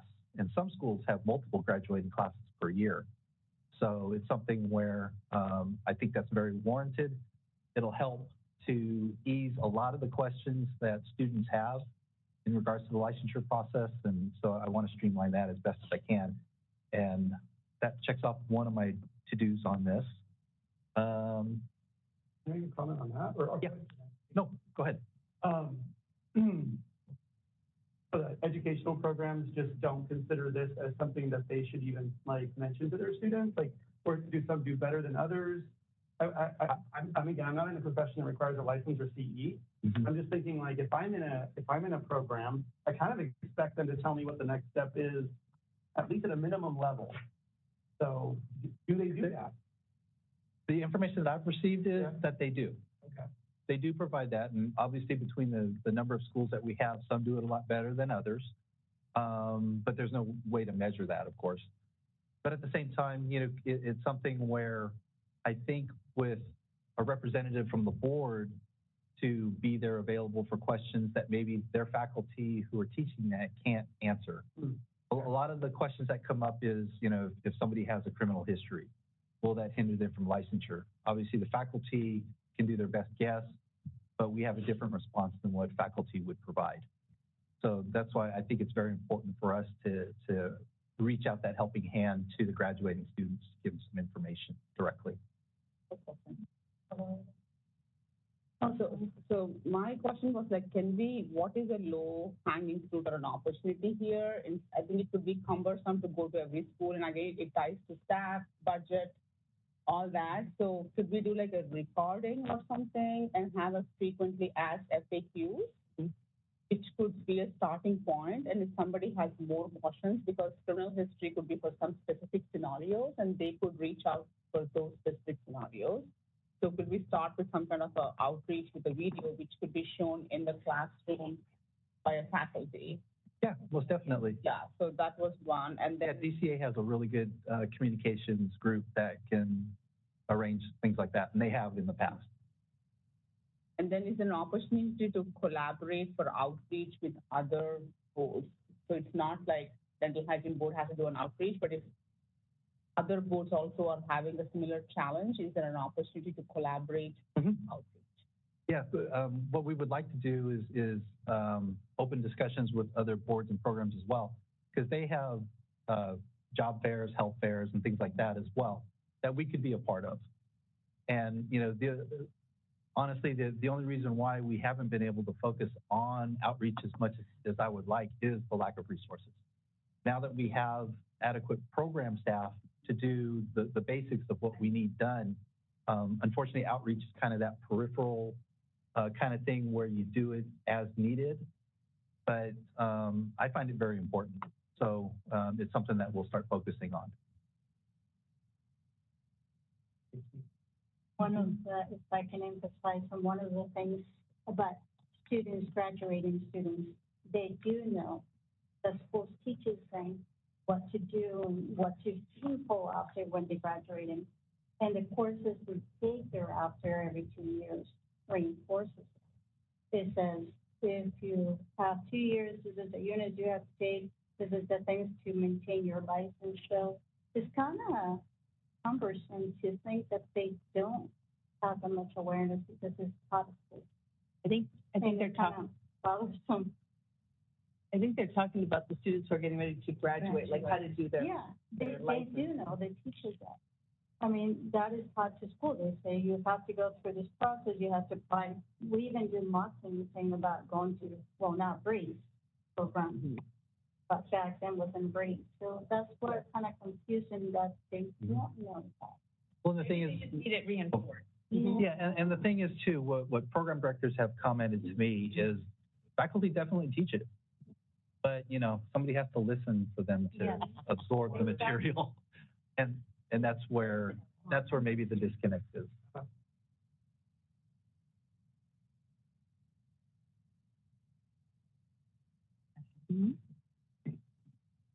Any other issues we'd like to address in the area of outreach and communications? Social media, yeah. Social media? Social media, newsletter. We have a ton of information again on our website, even though it's old, but it's still there for individuals to review.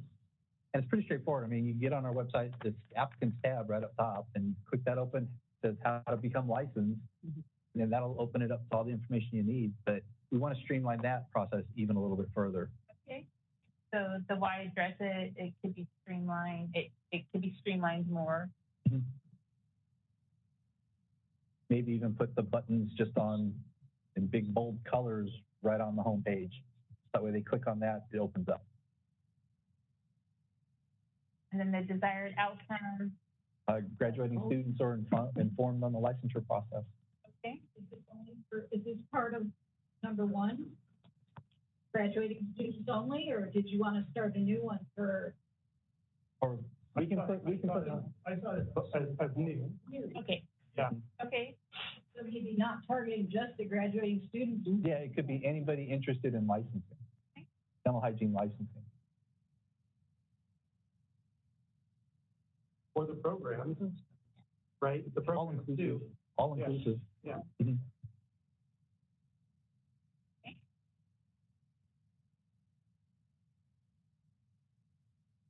So, Board Member Matthews, does that look like we captured what you're thinking for number 2?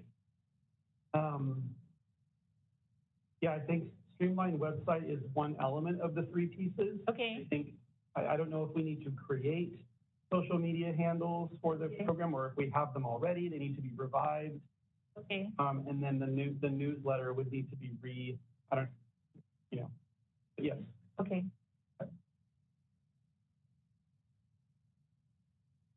Is there a newsletter now?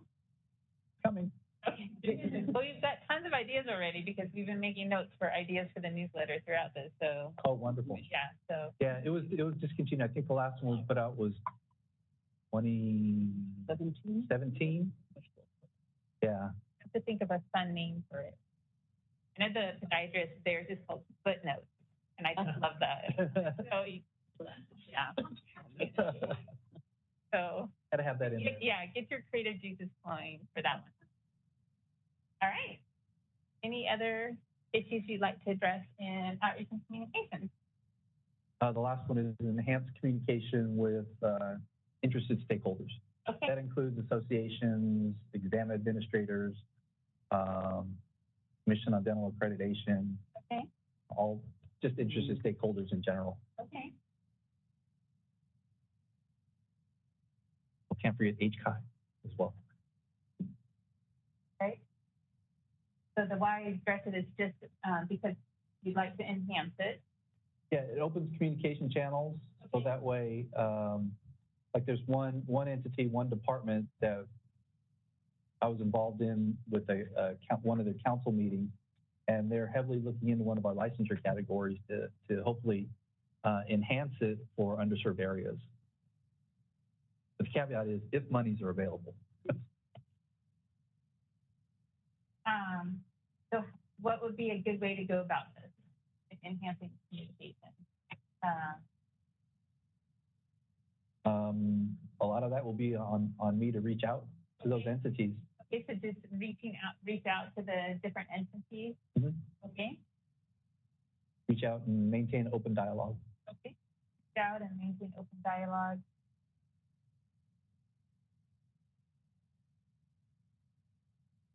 And then the desired outcome. Improve communication with stakeholders. Improve communication with stakeholders. Okay.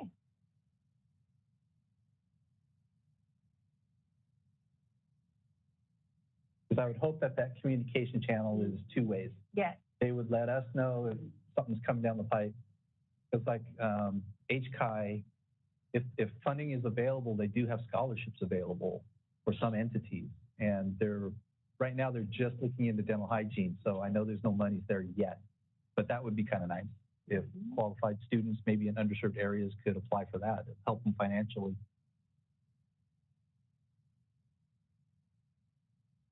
It's just HCAI. Yeah, I'm trying to see.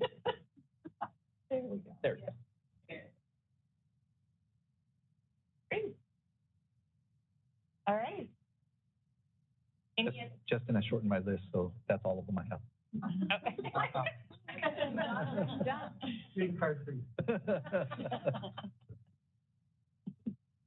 So any other issues that you would like to tackle in the area of outreach and communication?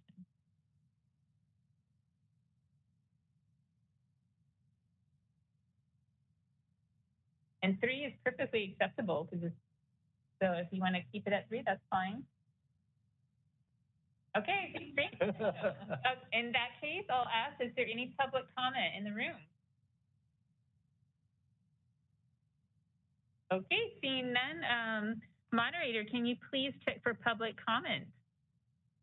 It is time to make a public comment on outreach if you'd like to do so. Tap that hand button at the bottom of your screen if you'd like to get in line. Dial-in users dial *3. And for our mobile device users, please hit the ellipses button, the ... if you're having trouble finding your hand button. We're going to take just a few moments now to see if we have a request for public comment.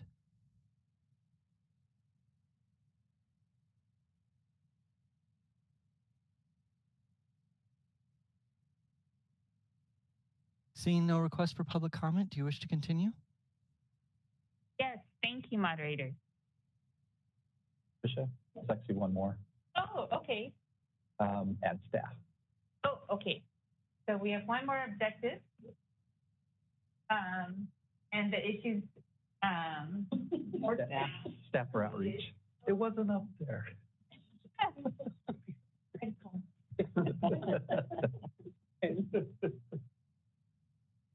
So to perform more outreach? Yes. Okay.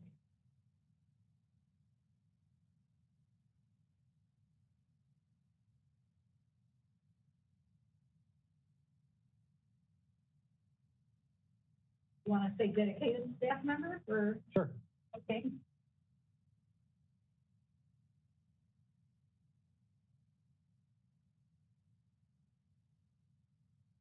And do we need to reopen for public comment now or yes? Okay. So public comment from the room? Yeah, it works perfect. Thank you, Tony. I think the board might want to consider doing outreach to, and this is going to kind of come in with the DEI stuff, outreach to communities that could benefit from the use of the services of an RDHAP. I don't think there's a lot of communities out there that know that we have an RDHAP that they could potentially access for care outside of the traditional dental care delivery system. So, you know, trying to make outreach to some of the disenfranchised communities, nursing homes, your ARP type, you know, groups or groups that represent minority populations in rural areas to let them know that these people do exist. Because sometimes it's a matter of them pushing to get someone. An RDHAP is going to be more likely to go into areas where they know there's going to be a clientele or people that need their services. So if we start to come from the ground up, it might help get more people out to those areas to actually provide those services. A question on that, and I'm not saying anything against that because I fully believe in that. And I do want to promote the HAP category. Mm-hmm. Is that something we can do collaboratively with the association? More so than just the board? Well, I think that those populations, I mean, if you want to look at consumer protection and consumer awareness, it's really, I think it's part and parcel of what this board does, is as, you know, is overseeing dental hygiene, allowing people to know exactly what dental hygiene and dental hygienists could do. So, but yeah, it could be a partner. Well, it's going to have to be a partnership. I don't think it can't not be a partnership, but I just think that the board has a responsibility to those stakeholders as well that are just, you know, that are outside the traditional dental delivery system who could benefit from the things that could be done by dental hygienists in these different settings.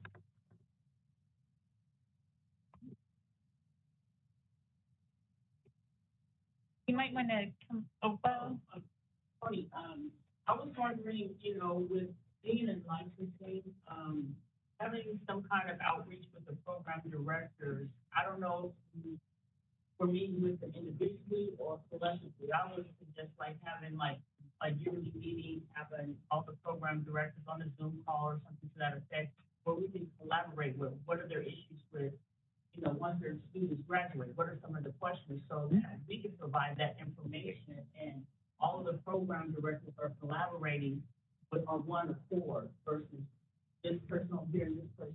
So I think that would be a lot more helpful for the licensing unit, and it will help eliminate some of the calls and some of the questions that we get regarding, well, what about this? Do I have to do this? We all collaborate.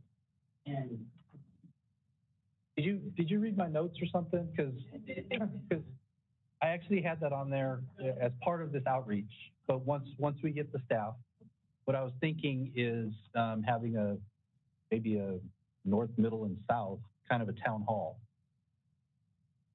I thought that might be a good way to emphasize outreach, so that way we can invite the program directors from each areas where they don't have to travel too far to get their input as far as what they would like to see as far as outreach from the board is concerned. I think that would just be even better enhancement on our communication. So yes, that's on my list. We can do it WebEx, then they can come from anywhere. Sure. Thank you. I mean, we can do both. Yeah. You know, I just think a lot of people like to talk in person and, you know, make connections and things like that. And I've seen everybody on the But thank you. I think we should, as everything is, I know it's staff has implications of lot of levels. So I'm thinking, should we have like a short-term or a long-term strategy on achieving where we want to be? Because it might take, 5 years, but in the first 2 years, it's like doing something on the communication aspect. In the next 3 years, we want to reach, you know, somewhere. Yeah, it all depends. I mean, we can structure it that way where we have goals within certain time frames. Problem with that is we don't know what the future holds as far as workload is concerned. So, and new mandates and things like that. So if we put I'm just going to use an example, a 2-year time frame to get this type of outreach started, but then some new mandates come down that are going to take priority, well, obviously that's going to push it back. But now that we have it all listed and it will be in our strategic plan, similarly like we did with our prior one, I basically used it like a checklist. And as things were getting done and completed, I just checked it off, and we completed. I think there was only maybe one issue that carried over from the last strategic plan. So that's what makes it hard with implementing new things like this, especially how many we have, is trying to put an artificial time frame on that, because then, you know, you get down to that 11th hour and you're going, man, we haven't even worked on this, and you know, it just makes it a lot harder on staff. And just so you know, so once today we're creating a draft, it'll go under revisions. You'll have a chance to look at it. Once it's approved, we meet with staff and we look at the objective and we break it down into steps for the lifespan of what this plan. So let's say this plan is 5 years. We'll break it down and, okay, what steps could be taken over those 5 years to achieve this objective? So what you're suggesting could be an approach to the outreach objective. And WebEx moderator, since we added that one objective, can you please open it back up for public comment with the WebEx attendees? Yes, indeed. If you'd like to make a comment on the new edition, please raise a hand by tapping that hand button at the bottom of the screen. Dial-in users, dial *3 to raise a hand. And for our mobile device users, if you're having trouble finding that hand button, please hit the ellipses button, the ... to find the appropriate page with the hand button. And with that, we're going to wait just a few seconds to see if we have a request for public comment.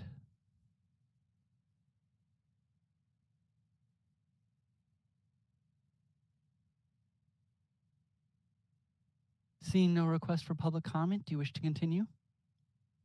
Yes, thank you, moderator.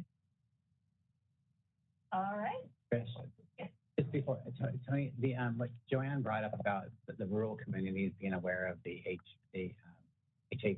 that would just fall under number 4, right? Perform more outreach. Oh, most definitely. Yeah, we wouldn't need any.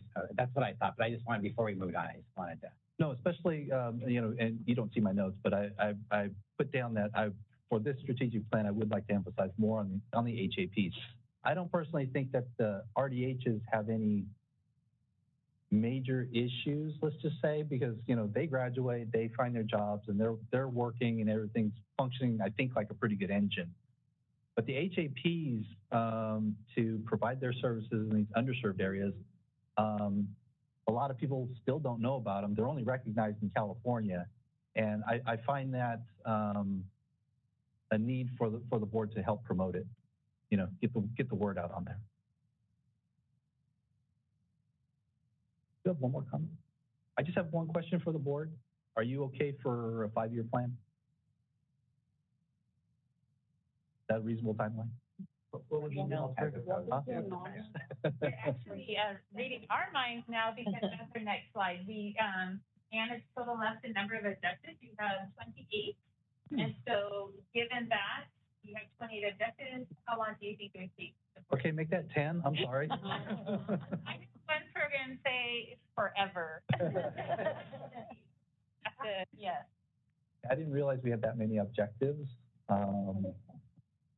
Is it a standard that is needed? Like usually some people normally in the past, what I've participated in, 4 is kind of the standard.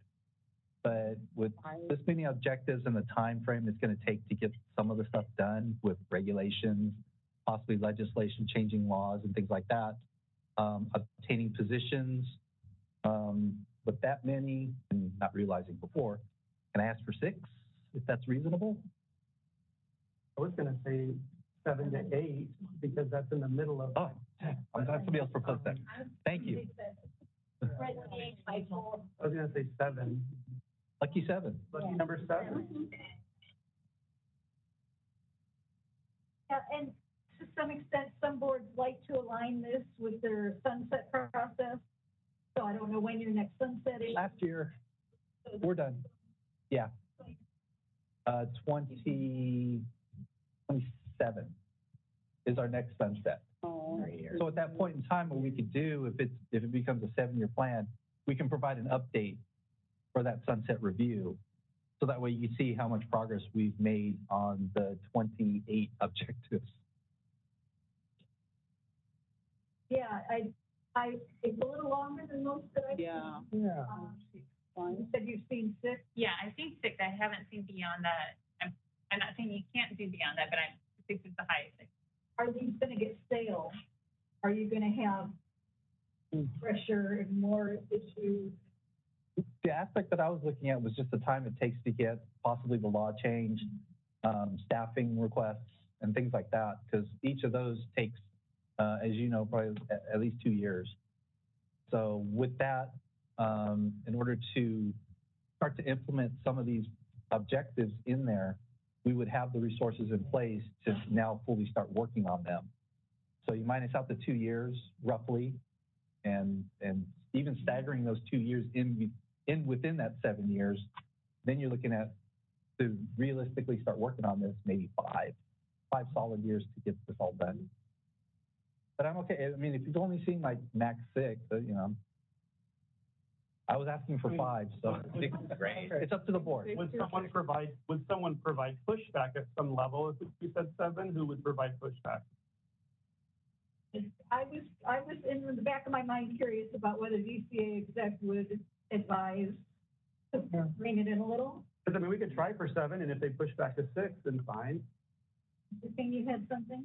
7 would be 4 a year. I think 5 or 7 years is too long. Can we break into two groups? Maybe for some of them, like outreaching, probably you need to do in 2 years. The other, you probably can do longer. For implementing some of the outreach we could do, the position's going to take 2 years. Yeah. So if you put everything into 5 years, it will be kind of long. Would that be? So maybe you can. With that many objectives, it's a tight timeline because now some of the objectives that we have are doing the research and also some task force issues, and also. I understand the legislature thing might take longer, so maybe can we just break? Would it be possible to break into two categories? Well, the thing that we could do is how about this? If we maintain our 28 objectives because we worked all day to get those in place, we shoot for 5, we agree on 5, and then at that time, similar like our last strategic plan, I had to extend it, and that was no problem. It just comes down to a board vote. So we report back to you after 5 years or 4, when we have sunset. Tell you this is the progression that we've done to this point, and if staff still needs additional time, we'll request it at that time. Yeah, but then some of the issues like outreaching, like the student need to know about something about the HBC. You don't take them 5 years. You can implement them in 2 years. I'm sorry, I couldn't understand. I couldn't hear. Oh, okay. For some of the objectives, like outreaching, I want to do it sooner.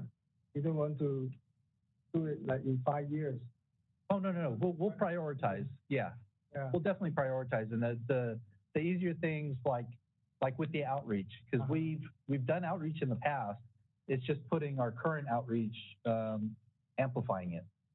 But first, one of the things that we need to do, because existing staff can't absorb that workload to be able to do it adequately like the board wants. So we'll have to, in the meantime, continue on the outreach trajectory that we're at, but then also request additional staff at the same time. So that way, when we do get that additional staff, then they can fully take over what's indicated in the objectives. But in the meantime, we'll still be working on it. We've always been working on it.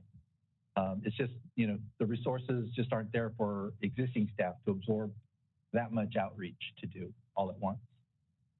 And that prioritization comes at the next step when we're talking about with the staff what we can do. Yeah, the discussion that's also had later. For 5? If you're okay, I'm okay with 5, and then we'll give you an update. And again, if all it takes is board vote, we'll agendize it again, let you know our status, and if you agree to extend it, maybe two more years or 3 more years or whatever that we feel appropriate, then we can bring it back to you at that time. You also said aligning it with the sunset review and then extending it. What's that? That would be less. Do you know about the sunset review process? Okay.